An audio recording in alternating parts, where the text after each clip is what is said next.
going to learn about some filmmaking strategies, and we're going to look at what filmmakers do, okay? So I'm going to just pull up a couple pictures, and I want you to look at all, there's 3 of them. I want you to look at all 3, but I want you to just focus in on one, whichever one you like the best, and I want you to imagine what's happening in that photo. So you'll look at the photo and think, what happened before this? What's happening in the photo? And what do you think is going to happen at the end of it? So here's the 3 photos. Okay, pick one that you really enjoy, one that maybe speaks to you a little bit, and think about what's happening in the photo. Okay, start thinking. In just about a minute, we'll share with a neighbor. But for right now, what's happening before? What led to this? Show me a thumbs up when you're ready to share with a neighbor. Oh, you guys are. All right, go ahead and share. If you aren't ready, listen to your neighbor first. Go ahead.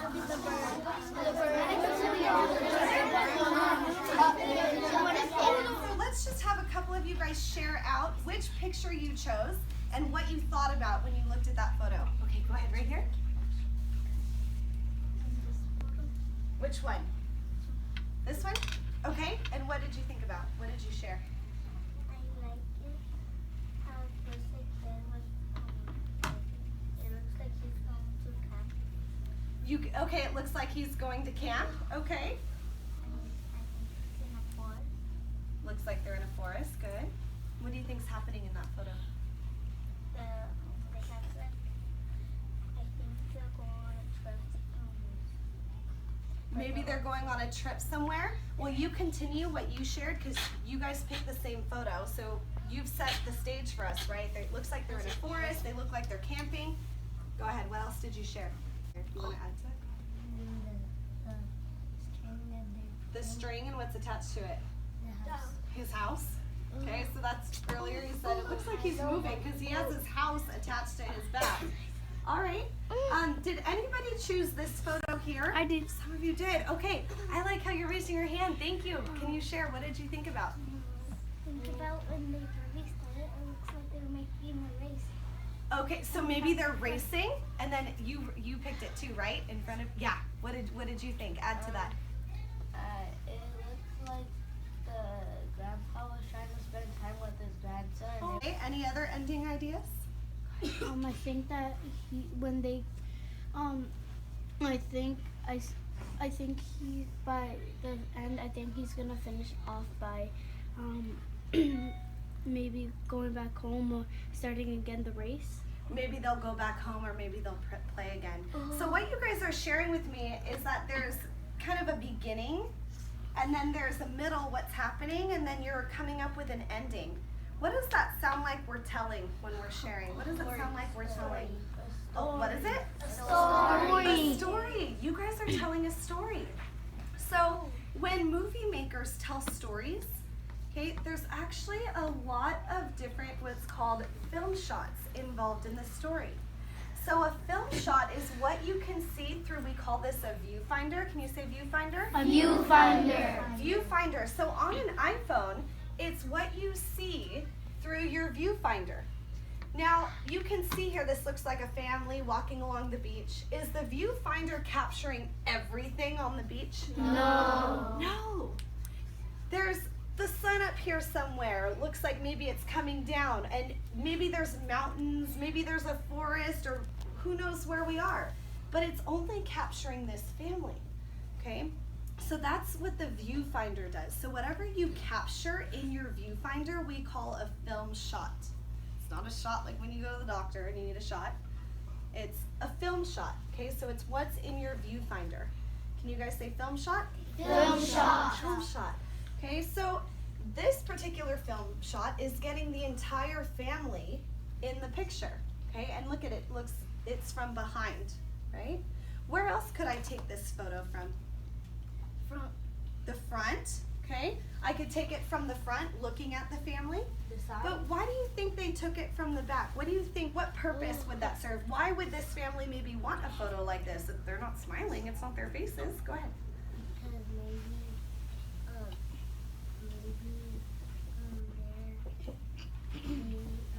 somewhere and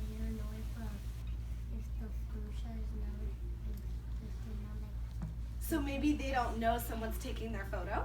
Okay, that's one. Good. Go ahead.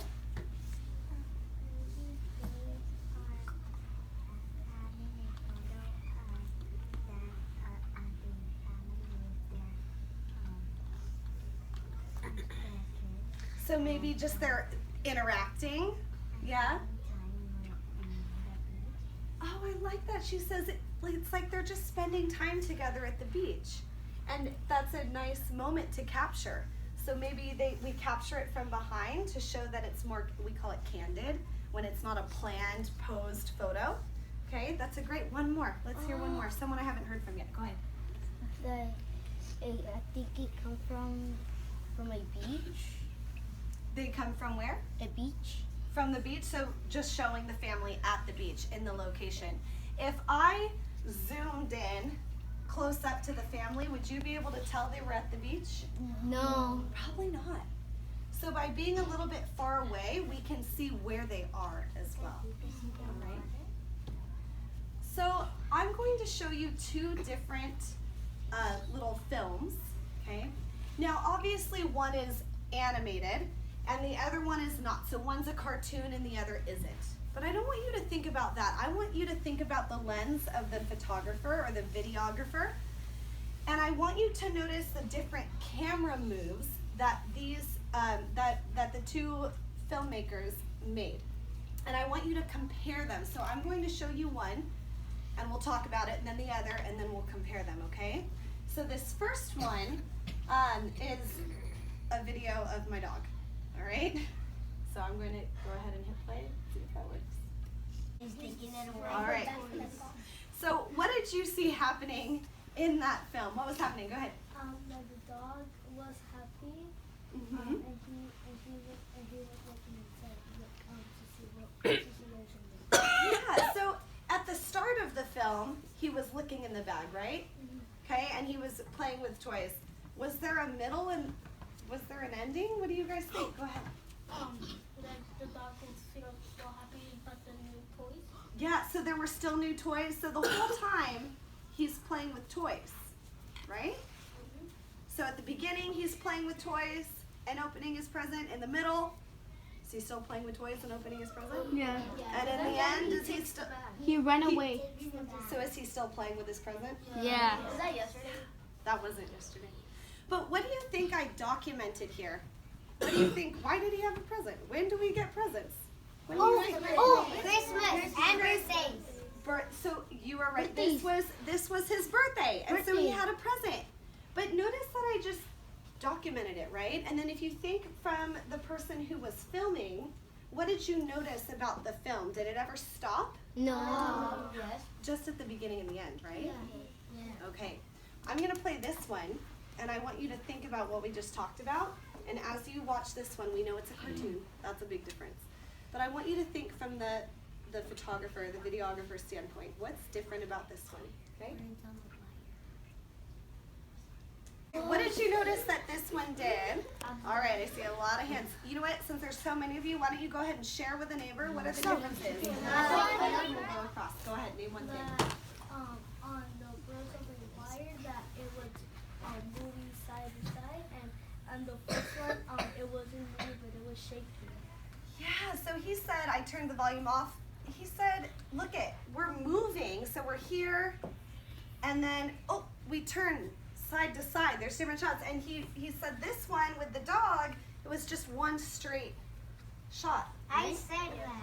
You said that too? Okay. Differently. Different ways. Awesome. Go ahead, back here. I think that this one was moving too much. On the camera guy was Shaky. following. It was following the dog. Doing. It wasn't like stopping. It was just. It didn't stop like this one. Like they stop and then they turn the right or the left. But on that one they didn't do anything. They just kept on going. This one they had to stop and then go to the side they wanted to go to show what it's happening.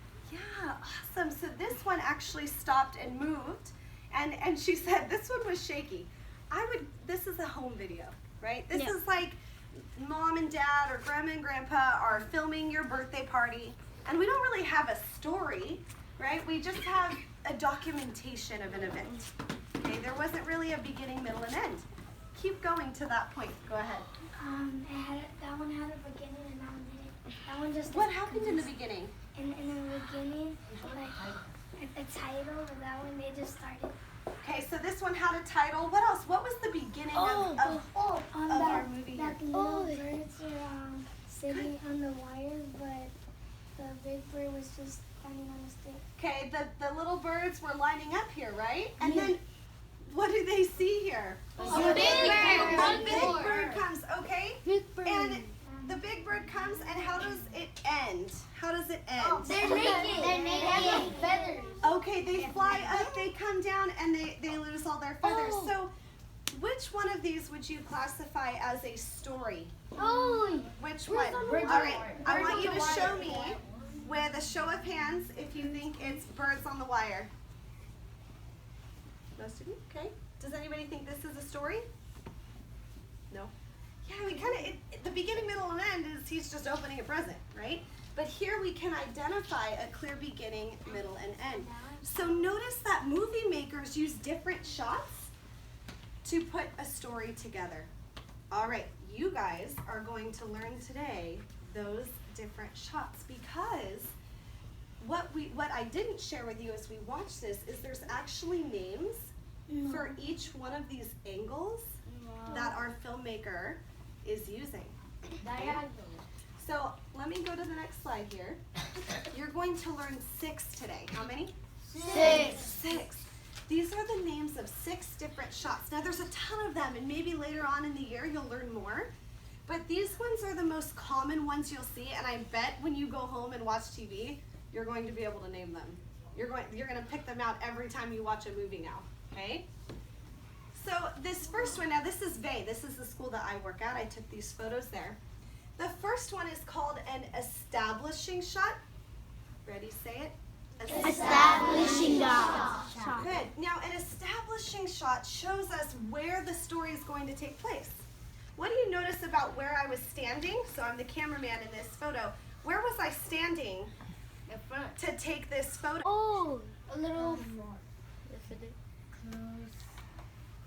Was I as close as here? No. No, that's close, right? Yeah. Where was I here? No, like next to the street. Yeah, I was actually in the street, so I was almost across the way. I had to stand back to get this building in the shot. If I was close up, I would have gotten part of it, maybe the bricks. So I had to stand back quite a ways to show where my story was taking place. Like a little close, because it's not the whole thing. This one's closer, right? Yeah. Okay, so my establishing shot doesn't always have characters in it. It can, but they'd be tiny, okay? So my establishing shot is showing where my story is taking place. Think of the birds one. When we opened the scene, it kind of panned the phone wire and the little birds were flying in, so we saw them, but it was showing us this is where our story is taking place, on this wire, okay? Then we have a long shot. Say long shot. Long shot. Okay, long shot. What do you notice about the long shot that's different than our establishing shot? What do you notice? Go ahead. Farther than this? Or closer than this?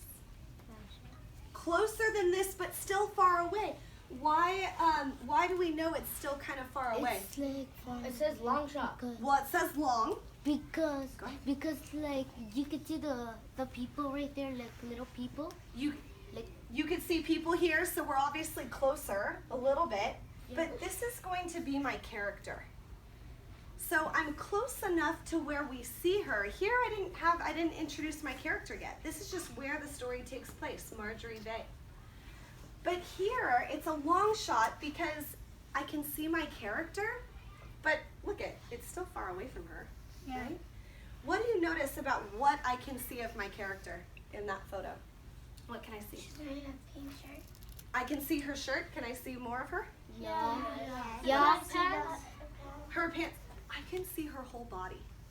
In a long shot, we show our character's whole body. Look at it, showing us where she is in our setting. Look at these ones. Okay, this one's called a medium shot. Say medium shot. Medium shot. Medium shot. what do you notice now about what I see of my character? It's medium of the body. So like the middle, medium, middle of her body. So we might use this to interview someone. If you've ever watched the news, the cameraman uses a medium shot. Because if we did too close up, that's a little uncomfortable to film somebody, right? Right in their face. The viewer would be distracted. I think the person speaking would be distracted. But a medium shot shows us enough of the person and we can see their face well, okay, so that we would do an interview. All right, so this is a medium shot, all right? So can you see the differences? It's big. Of a long shot, whole body, and a medium shot, the middle. It looks like big. It's, yeah, because we're closer. What about here? This is called a close-up. Say close-up. Close-up. Close-up. Why would I take a close-up? What am I trying to show you in my story? I'm trying to show you something. What am I trying to tell you about our character? The sign. The Her sign. face and the side. And what about it? It's for the nurse. Where she works, right? So if I didn't do a close-up, if I stood back and did a long shot, would you have been able to read this? No. Probably, maybe if you had really good vision, but probably not. So I'm going to use my close-up if I want to bring your attention to something, and I want to show you that where she is in the nurse's office. All Where right. she works. Where is she? Maybe she's the nurse. She is the nurse. All right, we have our last two. Look at this extreme close-up. Look at the difference of our close-up, zooming in, and our extreme close-up. Why might I use that kind of shot in a movie that I'm making? Go ahead, back in the corner. To show it's just the fingers. To show her fingers, what might I be trying to show you here? What she's typing. Yeah, maybe in my movie I don't have any voice and I want you to see what buttons she's pushing. Okay, so this is an extreme close-up. Say extreme close-up. Extreme Awesome. And finally, Over the shoulder. over the shoulder. Why would I use that one? Why would I use that in a Oh, movie? because she has the Yeah, I have it shoulder. from you. Go ahead. To look at the back of her to see her and see what she's on. Show you what she's doing. Now, if I took her out and just took a picture of what she's doing, would you know that she's even there? No. No. So this way, by including her, I'm showing you her distance from her computer and also giving a view of what she's doing. Oh. We use this a lot to show conversations between people. Oh. So if we're having a conversation, if the photographer just took a picture of her, you wouldn't know I was there. So we show behind me talking to her so we know two people are having a conversation. Okay? I'm going to see how you guys do. I know that was a lot, so we'll to remember. But let's see if you can name any of them. Raise your hand if you are able to name what kind of shot this is. Now remember, the whole body is in the picture. Does anybody remember what we would call that? Long shot. Oh, you said it out loud. It is a long shot, okay? Because we can see the entire body. So think long, the whole body. How about this one? Close up. Close up. All right, you guys know. You can just call it out. It's a close up. Now, you'll see the difference between a close up and an extreme close up pretty shortly. Okay, so close ups typically have an entire face. Look at where this is. Medium shot. We could probably interview that guy, It's right? like the news. We put a mic right there. Yeah, like the news. Exactly. Okay, now think about this one. There's no characters, and it's where the story took place. And this is a tricky word. It was the very first one. Establishing shot. Good. So we're establishing our setting because a lot of the movie took place here.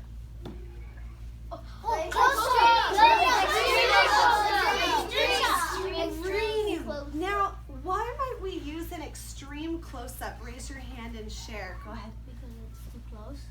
Well, but why would we use it? Why do we want to be this close? Like in action Why movies, would we- they're like looking and it's Okay, like raise your hand. Let's let him share. Go ahead. to show his feelings.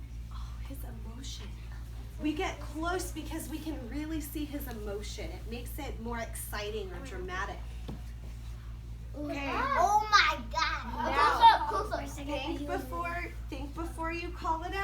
have two characters, and Oh. we're looking at their proximity, the Oh, distance. I get it. What is it? Shoulder We're shot. looking over the shoulder. Shoulder shot. Now, if we took him out, we would just see his face and be like, what is he looking at that way, right? But now we know that he's having a conversation or looking at his toy. All right. I am going to show you this as just to enjoy it the first time because we all get really lost and excited about this short. So a short is a story that's one moment in someone's day. We call that a film short, okay? It's not a movie because movies are like an hour and a half. But a film short tells a story in a short amount of time. And It's like our small moments. It's a small moment. It's It's on a the cat. brief moment in a day, okay?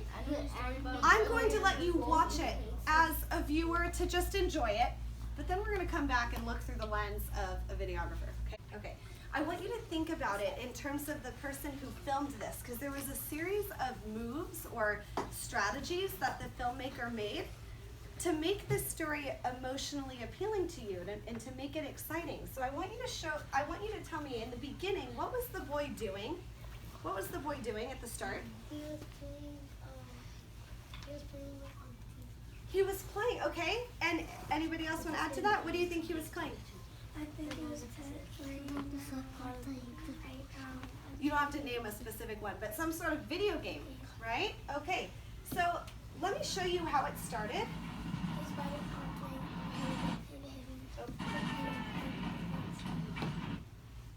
You all said it started and he was playing a video game. But look what our filmmaker started us with. Does anybody know what kind of shot that was? Close-up. It's a close-up of his face. How did you know that he was playing video games?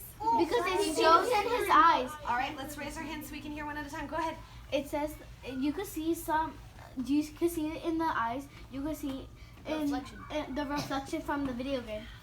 You can see, because of the close-up, we can see in his eyes that there's some TV. Now, if I'm an older person, like if I'm grandma or grandpa and I don't really know video games, I could think that maybe he's just watching some sort of like war movie on TV. But I'm going to keep playing and watch the moves of the videographer. Here we go. Long shot. Long shot, because we see the whole body and we're showing where our character is in our setting.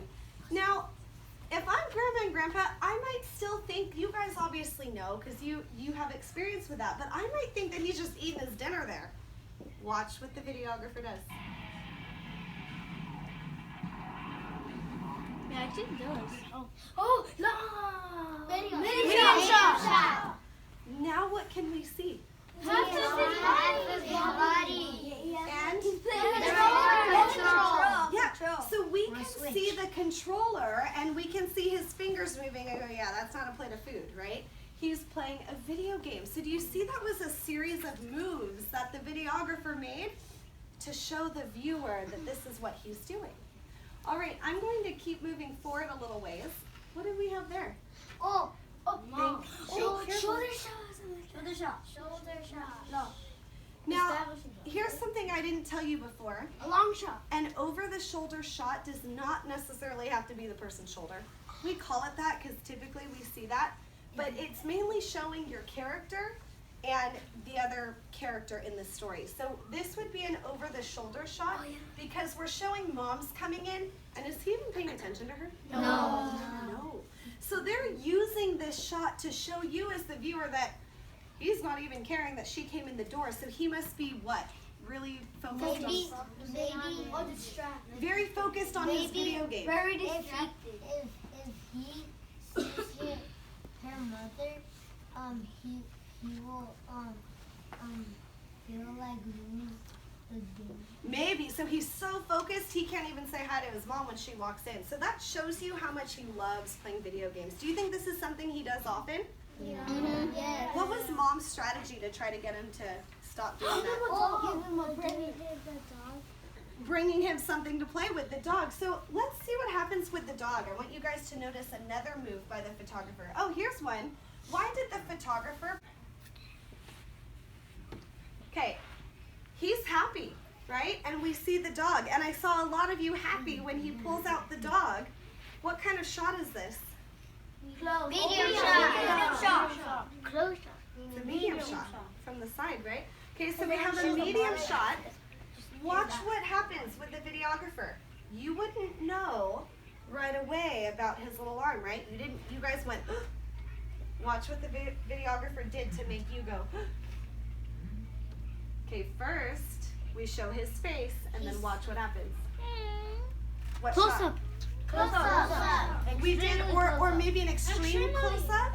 Yeah. So if he was just holding the dog there and we had a medium shot, you didn't really notice the arm, but then his face and then the extreme close up made you go, oh, that dog has a short arm. So can you guys see how filmmakers use different angles and different shots to make movies? Mm-hmm. Start establishing the setting of a bird living in a tree.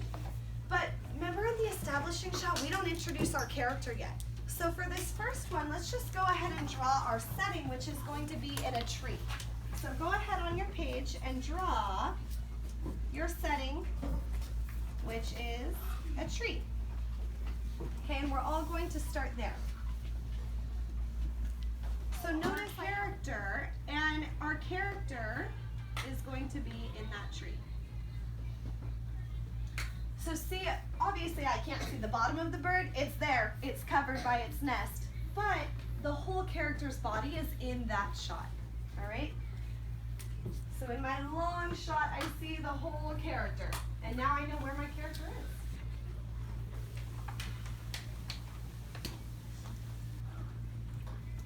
Now I want to interview the bird.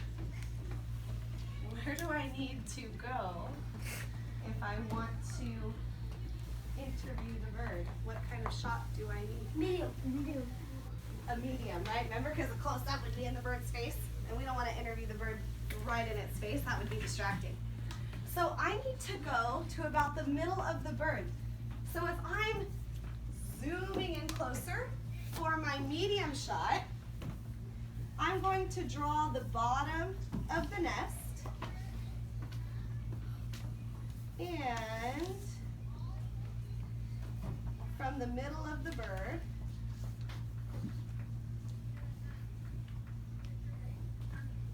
my medium shot. Now I'm ready to hand that bird a microphone and interview him.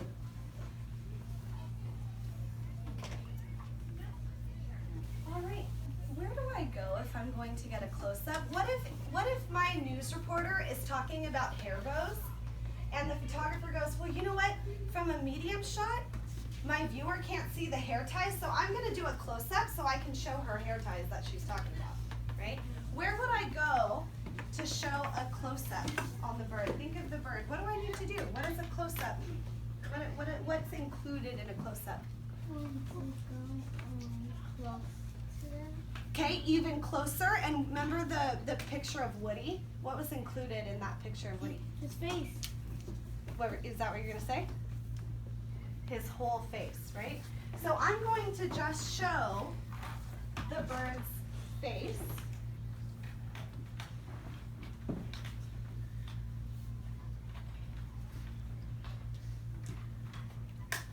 And a close-up shows us more details, so maybe I'm going to show that the bird has some feathers. Now I want an extreme. Think about, in an extreme photo, think about the arm of the dog. Think about Mr. Potato Head. What did we show on Mr. Potato Head? Go ahead. Emotions. Because we got, where did we show, what part did we show of him? His face. And how'd you know he was mad? His eyes were green. I see him going like this, his eyebrows, right? So we went from his face and we said we want to show his eyes. So we are going to show maybe some emotion. I'm going to make my bird angry. Not to reference Angry Birds, but I'm going to make my bird angry by drawing angry eyebrows. Okay, and then maybe we only see a little top of his nose. Whoa, that is extreme close. That is, he just said that's extremely close. You're right, it's an extreme close-up. So we get extremely close. Now the over the shoulder we can show in a couple different ways. What do you guys want to add a character to the story and we have an over the shoulder? Do we want to look over the shoulder of the bird? What could be in the bird's nest? Eggs. Little birds, eggs. I think I'm better at drawing eggs because they're oval. So let's do that. So we're going to draw over the shoulder of the bird. So that's the back of the bird. And maybe the bird's looking at eggs starting to hatch. What else, looking from the nest, might the bird see past the nest? What might the bird see? The tree. Maybe parts of the tree.